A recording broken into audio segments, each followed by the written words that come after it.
अस्सलामुअलैकुम नाज़रीन, मैं हूं आपकी मेजबान नाइला भट्टी और नजर डालते हैं आज की अहम तरीन खबरों पर। न्यू कराची टाउन के चेयरमैन वाइस चेयरमैन ने कहा है कि हम आवाम को सहूलत पहुंचाने के लिए सड़कों पर निकलकर काम कर रहे हैं, लेकिन कुछ लोग हम कामों में रुकावट बने हुए हैं। और मुझे कमोबेश तकरीबन 2 साल न्यू कराची टाउन के अंदर वाइस चेयरमैन की हैसियत से हो गए। मैं जब से न्यू कराची टाउन के अंदर हूँ, मैं इस सेक्टर 3 के मसले के ऊपर आवाज़ उठा रहा हूँ। मैं मुख्तलिफ इदारों के पास गया, सीवरेज बोर्ड के पास गया, इसके अलावा जितने भी इदारे हैं उनके पास गया और उनसे इसका हल के लिए मैंने बात की, लेकिन जो है वो हल करने को कोई तैयार नहीं है। पहले मेयर साहब मुर्तज़ा वहाब साहब ने कहा कि हम इसका हल निकालेंगे और यहाँ पे एक सीवरेज की हम लाइन डालेंगे।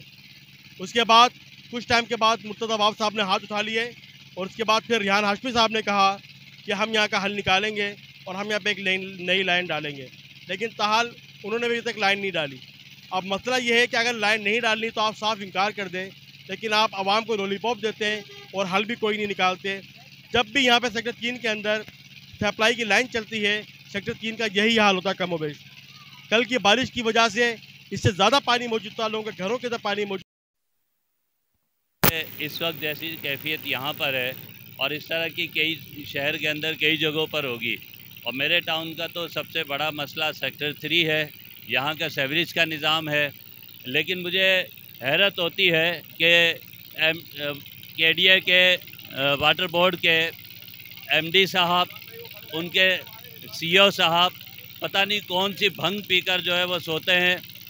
होना तो ये चाहिए कि जब ये सेक्टर सीवरेज की वजह से, पानी की वजह से डूबा हुआ है, तो MD साहब को यहाँ पर आना चाहिए। यहाँ पर आके वाटर बोर्ड के CEO साहब को यहाँ आना चाहिए ताकि वो अपनी आंखों से देखें कि यह हाल क्या है। बात यह है कि इदारे अपने काम करने को तैयार नहीं है और मैं उनकी करप्शन डाले, लोगों को महंगे टैंकर दे, ना पानी देता है ना सीवरेज का निज़ाम बेहतर करता है। इस पूरे साल के अंदर वाटर बोर्ड ने न्यू कराची के अंदर कोई काम नहीं किया। हम सवाल करते हैं कि जब आपने कोई काम नहीं करना तो आप हमें बिल क्यों भेजते हैं न्यू कराची टाउन के लोगों को। और सेक्टर 3 का ये जो अजियत है, मैं कहता हूँ कि इन्होंने अपनी दुनिया भी ख़राब की है, अपनी आखिरत भी ख़राब कर रहे हैं। इस वक्त भी लोगों के घरों के अंदर पानी मौजूद है, लोग अजियत का शिकार हैं। मतलब किसी सहाने का इंतज़ार करते हैं कि यहाँ के मकान गिर जाए, यहाँ लोग जो है मरने लगे, तो फिर ये वाटर बोर्ड जो है जागेगा। मेरा ख़्याल है कि वाटर बोर्ड के चेयरमैन मुर्तज़ा वहाब साहब की भी ये जिम्मेदारी है कि वो यहाँ सेक्टर 3 आएँ और इन हालात को देखें और अंदर जाके देखें कि कैफियत जो है क्या है। लेकिन जाहिर है कि पूरा वाटर बोर्ड, चाहे उनके चेयरमैन हो मुर्तज़ा वहाब साहब हों, CEO अहमद अली साहब हों या MD साहब हों, ये सारे के सारे लोग नाहल भी हैं, कराची के साथ दुश्मनी कर रहे हैं और करप्शन के अलावा इनके पास दूसरा कोई धंधा नहीं है। इन्होंने वाटर बोर्ड को एक कारोबारी इदारा बना दिया है, वो सिर्फ इससे कमाना चाहते हैं, कराची के ऊपर लगाना नहीं चाहते।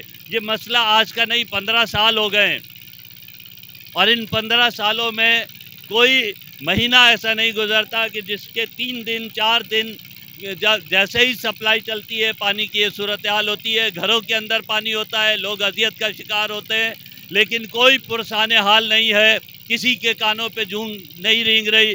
मैं आज भी मुतालबा करता हूँ मुर्तज़ा वहाब साहब से, मैं मुतालबा करता हूँ वाटर बोर्ड के CEO साहब से, MD साहब से कि वो यहाँ आएँ और आकर यहाँ का विज़िट भी करें और इस मसले का